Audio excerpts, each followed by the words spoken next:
संसार न त सुखात्मक छ न त दुखात्मक नै। कसरी त जान्नका लागि सनातन धर्म प्रवचन श्रृङ्खला भाग 82 हेर्नुहोस्। राधे राधे। सनातन धर्म प्रवचन श्रृङ्खलाको क्रममा अहिलेसम्म हामीले यही बुझ्यौँ कि हामी सबै अनन्त मात्राको प्रतिक्षण बढ्दै जाने र सधैँ रहिरहने आनन्द चाहन्छौँ। यही हामी सबैको सनातन धर्म हो र त्यो आनन्द प्राप्तिकै निम्ति हामी निरन्तर प्रयत्नशील छौँ। तर वास्तविक आनन्द के हो र कहाँ छ भन्ने नजानेकाले आजसम्म निरन्तर प्रयत्न गरेर पनि हामी दुखी छौँ। वेद शास्त्रबाट हामीले यही बुझ्यौँ कि वास्तविक आनन्द भगवान नै हुनुहुन्छ। त्यसैले भगवानलाई प्राप्त गरेर नै हामी सुखी हुन सक्छौँ, अरू कुनै उपाय छैन। भगवानलाई प्राप्त गर्नु छ। तर भगवान त सर्वव्यापी हुनुहुन्छ, हामी भित्रै हुनुहुन्छ, पहिल्यै प्राप्त हुनुहुन्छ। त्यसैले उहाँलाई कहीँ बाहिरबाट प्राप्त गर्नु छैन, केवल जाने पुग्छ। जान्नासाथ भगवान मिल्नुहुन्छ। भगवानलाई कसरी जान्न सकिन्छ त? सम्भव छैन, किनकि भगवान इन्द्रिय मन बुद्धि भन्दा पर हुनुहुन्छ। भगवान दिव्य हुनुहुन्छ, इन्द्रिय मन बुद्धि माइक छन्। त्यसैले ठुला ठुला हस्तीहरू समेत भगवानलाई जान्न सक्दैनन्। फेरि हाम्रो काम कसरी बन्छ त? यही बुझ्यौँ शास्त्र वेदद्वारा कि जसमाथि भगवानले कृपा गरेर जनाइदिनुहुन्छ उसैले भगवानलाई जान्न सक्छ, अर्थात् भगवत कृपाद्वारा। र त्यो भगवत कृपा प्राप्त गर्नको निम्ति सबैभन्दा पहिले भगवानको शरणमा जानु छ। अहिले हामी संसारमा आसक्त छौँ, त्यसैले भगवानको शरणमा जान नै सक्दैनौँ। सबै सुनेर जानेर बुझेर पनि संसारमा आसक्त भएकाले हाम्रो मन भगवानमा पूर्ण रूपले शरणागत हुन सक्दैन। त्यसैले सर्वप्रथम संसारबाट मनलाई हटाउनु छ, विरक्त गराउनु छ। त्यसको निम्ति हामीले संसारको स्वरूपको बारेमा चर्चा गर्यौं र यसअघि चर्चा गर्ने क्रममा यही बुझ्यौं कि संसारमा जड विषय र चेतन विषयहरू छन्। चेतन विषय भन्नाले आमा बुबा छोरा छोरी इत्यादि, जड विषय भन्नाले 5 वटा इन्द्रियका अनेक असंख्य विषयहरू, र चेतन विषयबाट मनलाई हटाउनको निम्ति, विरक्त गराउनको निम्ति केही कुराहरू हामीले यसअघि बुझ्यौं। जस्तै संसारमा कोही पनि निरन्तर हाम्रो अनुकूलसम्म पनि रहन सक्दैन, चाहे कोही होस्। दोस्रो, संसारमा जति पनि व्यक्तिहरू छन् सबै स्वार्थी छन्, मतलबी छन्, केवल आफ्नै सोच्दछन्। तेस्रो, संसारी जति पनि हाम्रा सम्बन्धीहरू छन् कसैसँग पनि वास्तविक सुख नै छैन। त्यसैले यदि यी तीनवटा कुराहरूलाई हामीले मनन गरिरह्यौं भने संसारी चेतन विषयबाट, अर्थात् हाम्रा जुन सम्बन्धीहरू हुन् जसलाई आफ्नो मानेका छौं, त्यसबाट मन हट्दै हट्दै जान्छ। अब अर्को पनि विषय छ संसारी जड विषयहरू। अनेक प्रकारका विषयहरू छन्। आँखाको लागि हेर्ने विषय असंख्य छन्, कुनै सीमा छैन। सुन्ने विषयहरू छन् अनेकौं, सुँघ्ने विषयहरू छन्, स्पर्श गर्ने विषयहरू छन्, प्रत्येक इन्द्रियका अनेकौं विषयहरू छन् संसारमा। र ती विषयहरूका बारेमा दुई प्रकारका मत भेटिन्छन्। पहिलो त अधिकांश व्यक्तिहरू यही मान्दछन् कि ती संसारी विषयबाट सुख मिल्छ किनकि ती विषयहरू सुखात्मक छन्। भने कतिपय यो मान्दछन् कि ती संसारी विषयहरू सुखात्मक छैनन्, दुखात्मक छन्। विपरीत, सुखको विपरीत दुखात्मक छन्। अब हामीलाई यो निश्चय गर्नु छ सबैभन्दा पहिले कि संसारी विषयहरू सुखात्मक हुन् कि दुखात्मक हुन्। यसको सही उत्तर, सही समाधान यही हो कि संसारी विषयहरू न त सुखात्मक छन् न त दुखात्मक छन्। शास्त्र भन्दछ तस्मात् दुखात्मकं नास्ति न च किञ्चित् सुखात्मकं मनसा परिणामोऽयं सुख दुःखादि लक्षणः। विष्णु पुराण 2:6-49। अर्थात संसारी विषयहरू न त दुखात्मक हुन् न त सुखात्मक हुन्। शत्रु मित्र सुख दुख जग माही मायाकृत परमार्थ नाही। तुलसीदास जी महाराजले बताउनु भयो कि संसारी सुख दुख मायाकृत हुन् अर्थात वास्तविक होइन। तर यो कुरा हामी हत्तपत्त मान्न तयार हुँदैनौं किनकि हाम्रो त यही बुझाइ छ कि गुरुजी कहाँ त्यसो हो र लालमोहनमा सुख छ, अथवा गुरुजीलाई के थाहा पिउनुमा कति मजा छ। अब आउनुस् यसलाई सूक्ष्म ढंगले बुझौं कि वास्तवमै लालमोहनमा सुख छ त? छैन। किन? किनकि केही यस्ता व्यक्तिहरू पनि छन् जसले लालमोहन खाए भने उल्टी गरिदिन्छन्।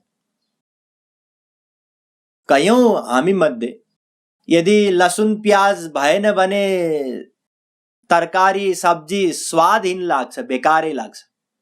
भने कयौं व्यक्तिहरू यस्ता छन् जसलाई यो खानामा लसुन प्याज हालेको छ भनेर भनिदियो भने अब खाना खाँदैन। यस्ता पनि छन्। अर्थात त्यो चाहे लालमोहन होस् या लसुन प्याज होस् या रक्सी नै किन नहोस्, सबैलाई त्यसबाट सुख मिल्दैन। एउटा पियक्कड उसलाई रक्सीबाट सुख मिल्छ, नभई हुँदैन। कयौं यस्ता छन् नभई हुँदैन, जसरी पनि उनीहरू पिउँछन्। त्यसको निम्ति आफ्नो घर खेत नै किन नजाओस्, तर पिउँदा पिउँदा पिउँदा उनीहरूको यस्तो मान्यता छ, यस्तो सुख मिल्छ त्यसबाट कि सब थोक त्यसैको निम्ति लुटाइदिन्छन्। घरमा अरू अभाव भइरहोस् कुनै परवाह छैन, तर पिउँछन्। किन? सुख मिलेकाले। आज बेलुका त त्यहाँ पार्टी छ, खुब पिउन पाइन्छ, अहिलेदेखि नै सुख मिल्छ। सुन्नासाथ सुख मिल्छ। त्यसको गन्ध पनि अत्यन्त मिठो लाग्छ उनीहरूलाई, सुगन्ध लाग्छ। तर अर्को व्यक्तिलाई त सुख मिल्दैन। कुनै एउटा पण्डितजीलाई लिनुस्।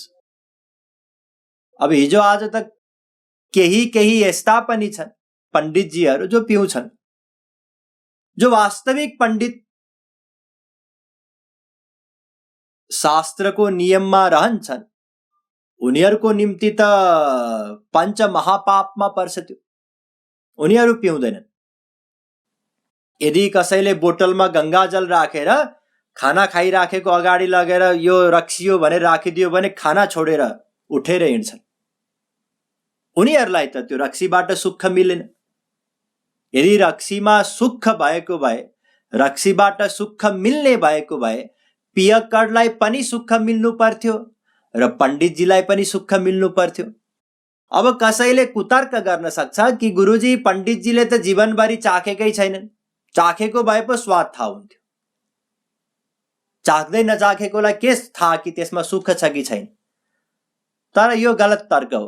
यदि कसैले जबरजस्ती पण्डितजीलाई रक्सी खुवाइदियो भने उल्टी हुन्छ, वर्तमानमा पनि दुःख मिल्यो र जीवनभरि पनि एउटा पश्चाताप, खेद, शोक रहन्छ कि मबाट यस्तो पाप हुन गयो भनेर। त्यसैले भविष्यमा पनि दुःख मिल्छ। त्यसैले रक्सीबाट, यदि रक्सीमा सुख भएको भए सबैलाई सुख मिल्थ्यो नि, होइन र? त्यसैले यदि गम्भीरताका साथ मनन गर्यौं भने हामी यही निश्चयमा पुग्छौं कि संसारमा कुनै पनि एउटा यस्तो विषय छैन जसबाट सबैलाई सुख मिलोस्। कुनै पनि यस्तो विषय हामी पाउँदैनौं जसबाट सबलाई सुख मिलोस्। त्यसैले यसबाट यही निश्चय गर्न सकिन्छ कि संसारी विषयमा सुख छैन। अब कसैले तर्क दिन सक्छ कि गुरुजी यदि प्यास लाग्यो भने पानी पिउँदा सुख मिल्छ, होइन र? हो, केही बेर सुख मिल्छ र सबैलाई मिल्छ। अघि तपाईले भनेको कुरा त यसमा यो दृष्टान्तद्वारा खण्डित हुन जान्छ, तर त्यो होइन। ध्यान दिनुस्, जुन प्यास लाग्दा पानीबाट सुख मिल्छ त्यो स्वाभाविक सुख होइन, सशर्त हो। त्यहाँ शर्त छ, प्यास लाग्यो भने। पानी एक गुडको पिउँदा सुख मिल्यो, दोस्रो गुडकोमा अलिकति कम सुख गर्दा गर्दा त्यो प्यास घट्दै घट्दै जान्छ, त्यसपछि सुख मिल्दैन। जे सुख हुन्छ, जुन विषयबाट वास्तवमै सुख मिल्छ, वास्तविक सुख, त्यो स्वाभाविक हुन्छ, सशर्त हुँदैन। जस्तै नुन नुनिलो हुन्छ, स्वाभाविक हुन्छ, सशर्त हुँदैन। आगोले प्रकाश दिन्छ, ताप दिन्छ, त्यो स्वाभाविक हो, सशर्त होइन। आगो ताप्यो भने त्यसबाट ताप मिल्छ, आगोबाट प्रकाश मिल्छ। त्यसैले जुन पानीबाट जुन सुख मिलेको हो त्यो स्वाभाविक सुख होइन, सशर्त सुख हो। र वास्तविक सुख सशर्त हुँदैन र जुन सशर्त सुख हुन्छ त्यो सीमित हुन्छ, घट्दै जान्छ, समाप्त हुन्छ। एउटा आमाको छोरा हरायो, कयौं दिनपछि भेटिन आमाले, रुँदै आलिङ्गन गरिन्, खूब सुख मिल्यो। फेरि हेरिन् छोरालाई, फेरि आलिङ्गन गरिन्, फेरि सुख मिल्यो। फेरि हेरिन्, चुम्बन गरिन्, फेरि आलिङ्गन गरिन्, फेरि सुख मिल्यो। तर यो सुख घट्दै घट्दै गयो। 8-10 चोटि गरेपछि जाऊ छोरा अब खेल। अझै पनि छोराले जिद्दी गरिरह्यो कि होइन, म दिनभरि काखमा बसिरहन्छु भने बोझ हुन्छ। अब त्यही कहाँ तँलाई दिनभरि काखमा लिएर बस्न सक्छु, मेरो त अनेक कामहरू छन्। अर्थात् त्यो सुख रहेन अब, किनकि त्यो सशर्त थियो। छोरा हराएर धेरै बेर पछि, धेरै समयपछि भेटिएकाले सुख मिलेको थियो त्यो आलिङ्गनमा। सुहाग रातमा पति अथवा पत्नी अत्यन्त प्रिय लाग्छ। भर्खरै विवाह भएको छ, भर्खरै विषय भोग गर्दैछन्, अत्यन्त प्रिय लाग्छ। तर घट्दै घट्दै जान्छ, अब खास सुख मिल्दैन। केही महिना, केही वर्षपछि कुनै रमणीय स्थानमा हामी गयौं हेर्नको निम्ति। चन्द्रागिरी काठमाडौँमा छ, सुन्दर एउटा स्थान। आज गयौं, ओहो कति सुन्दर। अर्को दिन कसैलाई लिएर घुम्न जानु पर्यो, अझै पनि सुख मिल्यो। अर्को पटक कसैले भन्यो, फेरि जानियो घुम्नलाई, के जानु त्यहाँ, अस्ति गत हप्ता नै 2 पटक गइसके, जाँदिन म। त्यो सुख कहाँ गयो जुन पहिलो पटक प्राप्त थियो? घट्दै गयो, समाप्त भयो। त्यसैले संसारी कुनै पनि विषयबाट सुख मिल्दैन, किनकि सुखात्मक होइनन् र दुखात्मक पनि होइनन्। ध्यान दिनुस्, अब यी दुवै सुखात्मक पनि होइनन्, दुखात्मक पनि होइनन्, यसलाई बुझ्नु छ। अब गुरुजी यो बताउनुस् कि यदि सुख छैन संसारी विषयमा भने हामीलाई सुख किन मिल्छ त? अथवा यदि दुःख छैन संसारी विषयमा भने हामीलाई दुःखात्मक किन लाग्छ त? कयौं विषयहरू दुःखात्मक लाग्छ, कयौं विषयहरू सुखात्मक लाग्छन्। किन त आखिर? यसको उत्तर यही हो, बारम्बार चिन्तन गर्नाले। बारम्बार जुन हामी चिन्तन गरिरहन्छौं त्यही चिन्तनको परिणाम हो कि यसबाट सुख मिल्छ या यसबाट स्वार्थ मेरो सिद्ध हुन्छ भन्ने लाग्यो, त्यसको बारम्बार चिन्तन गर्यौं भने त्यो विषयको प्राप्तिमा सुख र वियोगमा दुःख मिल्छ। त्यसै गरी ध्यान दिनुस्, यदि यो व्यक्ति या यो विषयबाट मलाई दुःख मिल्छ या मेरो स्वार्थमा हानि हुन्छ भन्ने लाग्यो र त्यसको चिन्तन भयो भने अब त्यो विषयको प्राप्तिमा दुःख मिल्छ, अभावमा सुख मिल्छ। सबै हाम्रो चिन्तनको परिणाम हो। हाम्रो बारम्बार चिन्तन, त्यो चिन्तन अनुसारको मान्यता त्यसैको परिणाम हो। जस्तै दृष्टान्तबाट बुझौं। एकजना कुनै व्यक्ति, नाम जेसुकै राख्नुस्, उमेश, उसको मृत्यु भयो अचानक युवा अवस्थामा। उसकी श्रीमती सुन्नासाथ यति दुःख मिल्यो कि मूर्छित भइन्। छोराले सुन्यो पिताजीको मृत्यु भयो। ऊ मूर्छित त भएन, तर अत्यन्त अधीर भएर रोयो। घरमा काम गर्ने नोकर पनि थियो, उसले पनि सुन्यो। ऊ त्यसरी अधीर भएर रोएन, तर 2-4 आँसु उसको पनि बग्यो। एउटा छिमेकी थियो, उसले पनि सुन्यो। ओहो, यो अत्यन्त दुखद समाचार आयो। उसका बाल बच्चाहरू सानै थिए। सभ्यतावश उसले केही कुरा बतायो, त्यसपछि आफ्नै काममा लाग्यो। उसलाई खासै भित्रबाट न त सुख मिल्यो न त दुःख मिल्यो। अर्को एउटा ऋणी थियो उमेशको, पैसा सापट्टि लगेको थियो। यो खबर सुनेर ऊ खुसी भयो। मैले 10 लाख लिएको थिएँ, अरू कसैलाई पनि थाहा छैन, अब त मैले पैसा नतिरै हुने भयो। उसलाई सुख मिल्यो त्यो मृत्युको खबर सुन्न साथ।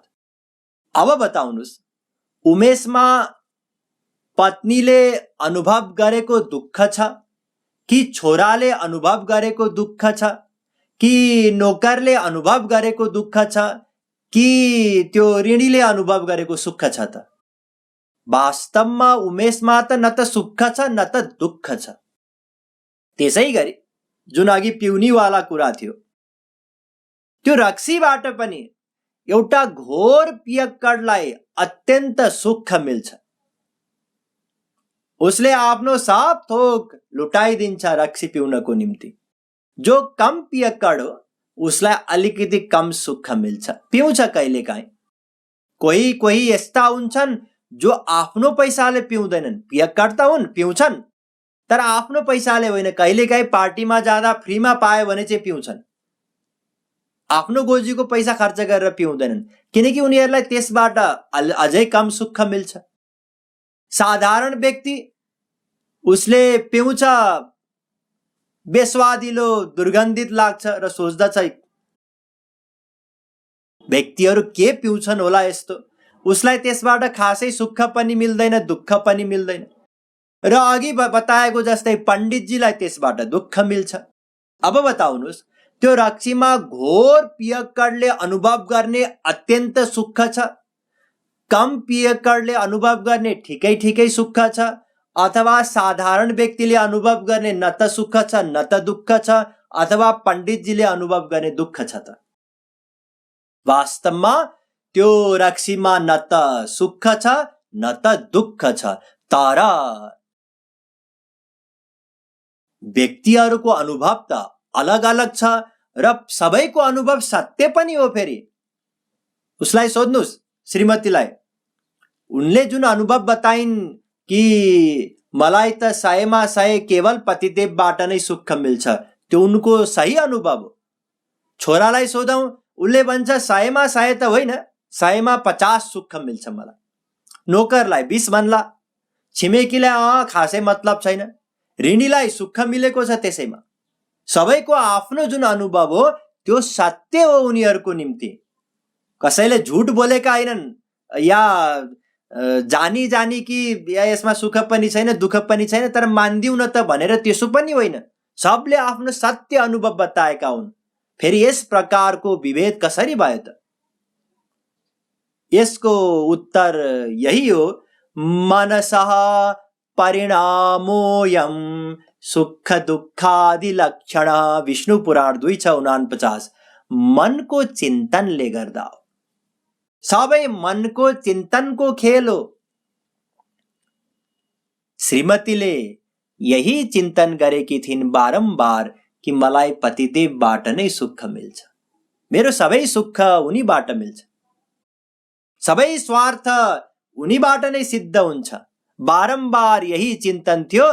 त्यसैले उनलाई धेरै दुःख मिल्यो पतिको मृत्युमा। छोराको चिन्तन थियो कि मेरो स्वार्थ, धेरै स्वार्थ पिताजीबाट सिद्ध हुन्छ। श्रीमतीको भन्दा कम स्वार्थ उसले ठानेको थियो। त्यसैले श्रीमतीलाई भन्दा कम दुःख उसलाई मिल्यो पिताको मृत्युमा। त्यसै गरी जो ऋणी थियो उसको स्वार्थ हानि हुन्थ्यो। यदि त्यो बाँचेको भए त पैसा तिर्नु पर्थ्यो। त्यसैले उसको जुन चिन्तन हो कि उसबाट मैले सापटी लिएको छु, उसलाई पैसा तिर्नु छ, उसलाई पैसा तिर्नु छ, उसलाई पैसा तिर्नु छ, यो जुन उसको विपरीत स्वार्थ थियो, स्वार्थमा हानि थियो, उसको कारणले गर्दा उसको अभावमा अब उसलाई सुख मिल्यो। अब विपरीत हुन्छ यदि केही गरी त्यो व्यक्ति उमेश बाँचेको रहेछ, उठ्यो। कहिलेकाहीँ हुन्छ यस्तो, व्यक्तिहरू मर्यो भन्ने ठान्दछन् र अचानक वास्तवमै मरेका हुँदैनन्, बिउजिन्छन्। उमेश बिउजियो, बाँच्यो भन्ने खबर सुन्न साथ श्रीमती अब खुसीमा बेहोस हुन्छन्। छोरा अत्यन्त प्रसन्न हुन्छ, नोकर ठिकै प्रसन्न हुन्छ, छिमेकीलाई फेरि पनि खासै फरक पर्दैन, सभ्यता अवश्य भनिदिन्छ छोरा छोरी सानै थिए, राम्रै भएछ। र त्यो ऋणी व्यक्ति अब दुखी हुन्छ बाँच्न साथ, त्यो बाँचेछ, फेरि मेरो जुन मैले सापटी लिएको थिएँ त्यो पैसा तिर्नु पर्यो। त्यसैले जसले जति स्वार्थ मान्दछ त्यति नै त्यो वस्तु प्राप्त हुँदा सुख र त्यसको अभावमा दुःख मिल्छ। जसले जति सुख मान्दछ त्यो विषयबाट रक्सीको उदाहरण, त्यति नै मात्रामा त्यो वस्तु प्राप्त गर्दा सुख र अभावमा दुःख हुन्छ।